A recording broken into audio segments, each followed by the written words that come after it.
Լեռնամերձում դպրոցական զանգը շուտով կարող է հնչել ամենավերջին անգամ։ Արմավիրի մարզի այս գյուղի դպրոցը փակվելու է։ Այս գյուղում ախր ոչ մի բան չկա, մի հատ դպրոց թող մնար էլի։ Ինչ կանեն, թող անեն իրանց գործն է, բայց դա սխալ ծրագիր է։ Գյուղի երեխեն պիտի մնա գյուղում, որ գյուղի մեծին հարգա իմանա որը ոնց է։ Երեխեքը քիչ են դրա համար փակում, ֆրանկանոց պիտի տանել համբերտ։ 60-ը ջայել տղա ոչ մեկ ամսակեն, երեխա հորդուս պետք է լինի։ Սկսենք դրանից։ Ռանչ պարգյուղ, իմ քրոջ աղջիկն դեղա, ես հետաքրքրվեցի տեսնի, ասում եմ թեկուզ 5 երեխա լինի, պիտի մանկապարտեզ են, բա մեր գյուղում նույնjali 5 հատ չկա։ 5 չէ, երևի մի 50 երեխա է սովորում Լեռնամերձի դպրոցում, ասում են գյուղի տարեցները։ Ժամանակին նրանք էլ հարևան գյուղի դպրոցն են գնացել։ Ցավը տանեմ են վաղտ ուրիշ երկյանքը հմի ուրիշը, որը կցես են վաղտվա համեմատ ընկամ ենք հետ, ոչ թե առաջ ենք մենք գնացել, մենք հետ ենք հետում, են վաղտ ուրիշ էր, մի տնու երեխա ենք, բայց հմի քուր աղբեր իրար չեն մի ժամ մնում, մնաց հարևան գյուղի երեխեքի հետ։ Լեռնամերձին ամենամոտը Ամբերդի դպրոցն է, որ մոտ 3 կիլոմետր է այստեղից։ Լեռնամերձցիները լսել են դպրոցական ավտոբուս է լինելու, երեխաներին տանելու է բերի, դժվարանում են հավատալ։ 9 դասանցին ուշավերջացնում, առաջը դասան շուտ ավերջացնում, ոնց անի այդ տրանսպորտը, խեղճ տրանսպորտը, ոնց անի։ Ուրեմն ամեն ծնող իր երեխում տիտանի, ավտո ունեցող, ավտո չունեցող ինչ անի դեռ չգիտի։ Հա, մի քիչ դժվար է, բայց դե երևի ծնողները կետ հանգբերեն։ Հարուստներ երեխեքը, կարան գնան աղքատներ երեխեքը, չէ։ Ավտո չունեմ օրինակ, ես իմ թոռս տեղան ես տանեի, այստեղ չկա, ես մենակ եմ ապրում։ Ես ոնց պիտի տանեի։ Առաջարկա ծնողներն են առաջարկում։ Լեռնամերձում մի տղամարդ Նիկոլ Փաշինյանին բողոքել էր դպրոցը փակելու որոշումից։ Փաշինյանն էլ թե իր երեխաների դպրոցի ճամփան 6 կիլոմետր է եղել։ Ես ապրել եմ Երևան քաղաքում։ Ես իմ 4 երեխաները ամեն օր 6 կիլոմետր գնացել են, 6 կիլոմետր եկել են դպրոց։ Դա Երևանում, իսկ լեռնային գյուղերում ձմռանը երեխաները կարող են 6 կիլոմետր ճանապարհ անցնել դպրոց հասնելու համար։ Ամբողջ ձմեռ, հունվար, փետրվար, մարտ, ապրիլ, մինչև այսօր բուկ-բուրանել։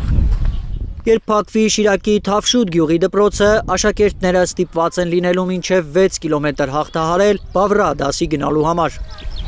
Իմ թորնիկից կտանեմ Բավրա։ Մի օրը ճանապարհներն են փակ, մի օրը վատ, միջև քաշեմ, տեղ քաշեմ, նորից հետ կբերեմ, չգիտեմ, երթամ կամ մի հոգի պետք է որ զբաղվի նա այդ գործը։ Թավշուտում էլ չեն հավատում Փաշինյանի խոստմանը, որ դպրոցական տրանսպորտ է անխափան գործելու։ Մտածում են ստիպված են լինելու բան ու գործ թողնել, երեխաներին դպրոց տանել բերել։ Տեսնեք, գյուղատնտեսական աշխատանքներ, գործիքներ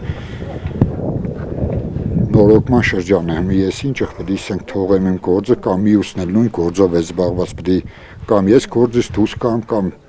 մյուսին պետք է խնդրեմ որ բերե։ Իսկ ինչ է սպասվում փակվող դպրոցների ուսուցիչներին։ Թավշուտի դպրոցի պատմության ուսուցիչ Էդգար Սարգսյանը կասկածում է, թե անգործ մնացած մանկավարժներին աշխատանք կտան հարևան գյուղերի դպրոցներում։ Ուսուցիչները հաստատ կդառնան զգալի մասը գործազուրկ։ Մեր 5 գյուղ միավորվելու է Բավրային։ 5 գյուղի ուսուցիչ հաստատ համոզված եմ ինքը չի կարողանա այդ դպրոցում աշխատել, որովհետև յուրաքանչյուր առարգայի համար ըստ ուսումնական պլանի հասանելի է մի ուսուցիչ 20 ժամ ծանրաբեռնվածության դեպքում։ Փակվող դպրոցների մոտ 2500 հավաքարարներին, պահակներին, տնտեսվարներին եւս գործազրկություն է սպառնում, կարծում է կրթության փորձագետ Ատոմ Մխիթարյանը։ Բարձր նրանք կորցնելու են աշխատանքը։ Հանրապետությունում 229 դպրոց է փակվելու ըստ ազգային կրթության խորհուրդ կազմակերպության։ Կառավարությունը սահմանում է որակյալ կրթության հասանելիության ծրագիր։ Ծրագիրը նախատեսել է փակել այդ դպրոցները, բայց փակել անունը չտալ, հանկարծ որպեսզի մարդիկ ասենք թե միանգամից չհակազդեն դրան, այլ լավ անուն են դրել այդ փակելու դպրոցների փակելու ծրագրին, դա կոչվում է կրթության հասանելիության, ընդ որում որակյալ կրթության հասանելիության։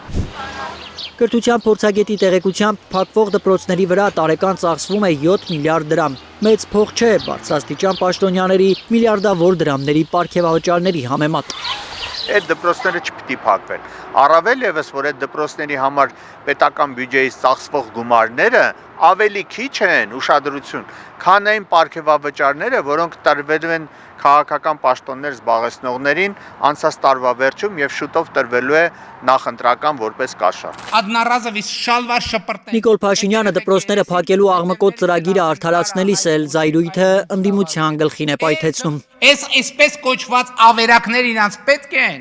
որովհետև այդ դպրոցից դուրս եկածը հիմնականում սևագործ բանվոր կարա ալնի, որ իրանց բրիգադներում, կալուգաներում եւ տարբեր տեղերում ավտոների վագոնների տակ քնելով, ամիսներով չլողանալով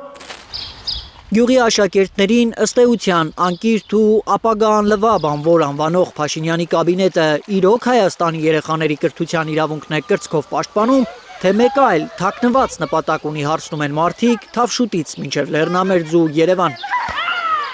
Ատոմ Մխիթարյանը կարծում է, որ դպրոցների փակումից հետո դատարկվելու են հեռավոր գյուղերը եւ ուրեմն ում համար է այս ծրագիրը։ Ում համար, այն մարդկանց համար, որոնք մտածում են ոնց անենք, որ գնանք Հայաստանում ապրենք եւ դա ընդ որում ասեմ շատ հեռու չեն, ուղղակի սահմանի մյուս կողմում են։ Ալբերտ Սերոբյան, Հայկ Ավանեսյան, Ալեքսանդր Սարգսյան, Հենրիկ Համազասպյան, Խաչատուր Գևորգյան, Գագիկ Տեր-Ղազարյան, Հայլուր, Կիրակի։